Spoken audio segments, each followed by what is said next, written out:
Hello everybody, welcome to our Lightning Returns Final Fantasy XIII video review for GamesRadar.com. I'm Ryan Teljanik, and I have finished this game. And I'm Zach Betka, and I haven't, and I have questions for you, Ryan. Ask away. So you finished out the Final Fantasy XIII trilogy. What did you think Yes. of Lightning Returns? You know, I had this kind of weird love-hate relationship with Lightning Returns. Okay. I liked a lot of what it wanted to do. I liked its premise of you're lightning and you have been chosen by God to go into this dying world and save the souls of as many people as you can, and then usher them into a new world that will be rebuilt. Cool. Really cool premise. Lots of really interesting religious themes going on and throughout the story.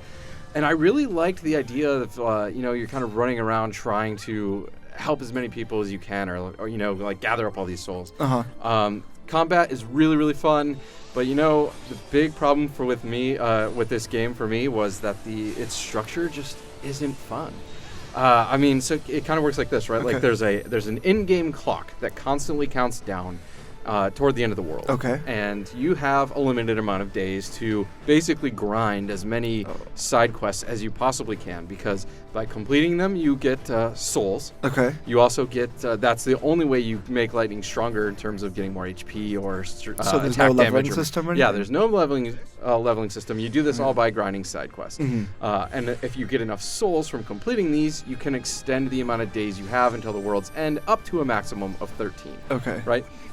The thing is, like almost all the quests, not all of them, some of them are actually really good, but most, and there's like probably 60 or 70 of these things, are just extremely uninteresting fetch quests. Like a lot of times, kids will ask you, please find my rubber ball or find my lost doll, or adults will be like, I'm really attracted to this woman, but I can't work up the courage. Can you please go to this shopping stand and buy me a pair of sunglasses to give her, because that's what will initiate conversation, right? Like a lot of these quests are just boring. Yeah. And sometimes they're mildly interesting or have this weird quirky humor, which is great, but almost none of them ever really give you play into this fact, this idea that lightning is supposed to be saving the souls of people when the world's about to end. So you talk about like side quests and fetch quests. So is this a linear game like Final Fantasy XIII 1, or is it pretty open? Oh no, it's actually quite open, and I think that's really, really cool because you have these 4 primary quest hubs, right? And you can travel between any of them at any time.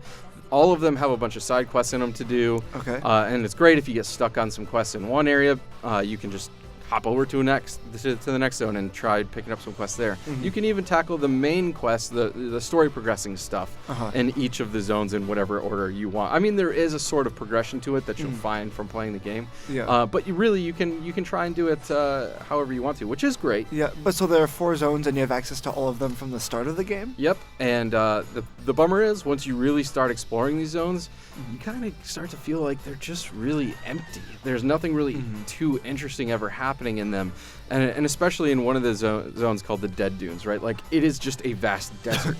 There are some ruins of things that you'll find there, but literally you're running through sand. And you're doing fetch quests. Yeah, Sand. and it's just, it just feels really disheartening, especially once you figure out, like, yep, these are the 4 zones in the game. You have nothing else to look forward to.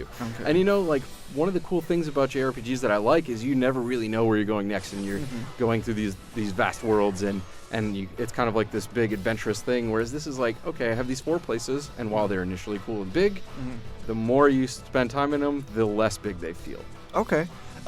So Final Fantasy XIII had this giant cast of characters that kind of, the first 2 games are kind of flitted in and out. Are they back in this 3rd installation? Yeah, you're going to run into a lot of familiar faces. I'll avoid specifics, just I don't want to spoil anything for anybody, but there's going to be a lot of cameos. Okay. The problem is, some of them play very key roles in the plot, but it doesn't ever feel like they were absolutely critical to be that. To play that position, right? Like, so it feels like fan service. It kind of feels, like a little bit of an almost forced attempt at fan service. Now, sometimes they work out okay, what these characters are doing, but sometimes they just feel so weird and really not necessary. Well, what about Lightning herself? Is she a good protagonist? I actually have always really liked Lightning as a character, but one thing that really bothered me about her in Lightning Returns is that she vocally many times throughout the game will say things like, I don't know why I'm doing what I'm doing. Like, what is the point of this? Why am I running around doing all these quests? Why am I like, right? She's extremely apathetic about what she's been tasked by God to do. Yeah. And when the main character of the game doesn't give a shit about what she's doing, that's kind of hard for me to care too, which sucked because I really liked a lot of what was going on in the story. And and when I was starting to feel actively involved in it and really engaged, then she would say something like, yeah, I guess this is cool, but I don't really know why I'm fucking doing this stuff. But yeah, she's whatever. always been a little cardboardy, and the other characters kind of supplemented that. But Yeah, it sounds like they're not here. Right, and because she's the only playable character, right, like you just have an overdose of this like melancholy person who's just not interested in what she's doing. Well, going back to things that you liked, you mentioned that you liked the combat system. So tell me a little bit about that. Yeah, the combat system's actually pretty great. Like, so as I said, Lightning's the only playable character, but she has 3 different basically equipment loadouts that you can swap between in battles, each with its own active time battle gauge. So it's kind of like switching roles in Final Fantasy 13. And so you can burn through an entire active time battle gauge, switch to a different loadout, which in this game they're called schemas. Okay. And then you can kind of cycle between all 3, and the ones you're not using will recharge while you're burning down the gauge of the one you are. So it's really cool, and there's a lot of like things like sidestepping attacks or actively blocking incoming attacks. Those are all really important things, and you have to get good at them because the combat ranges from brain dead easy. You know, some regular monster fights you get through just by mashing buttons. Okay. While others are just absurdly difficult. Like the boss encounters are just, the difficulty spikes are insane. In a good way or in like a? Not in a good way. Usually, yeah. You're meant to spend a lot of the first initial days of your clock grinding side quests to get strong enough to face them.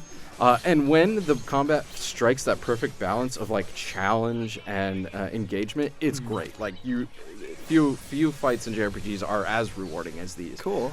But it rarely hits that balance. Okay, so you talked about there's no leveling up system. So is there any way to customize Lightning at all for these battles? Yeah, actually customization plays a huge role in the game. You can get silly cosmetic adornments that don't do anything except like, make her look different. Things like kitty cat ears or Moogle wings or, as you saw me playing, a Halloween mask of my dead sister that I put on my face, which is very weird to see in a cutscene when you're very serious about what's going on. But also, so there are many different outfits that you can put Lightning in, and these play a very important role in combat because an outfit determines the base stats of your equipment loadout. Okay. Right, so it kind of almost determines what style of attack that specific loadout uses.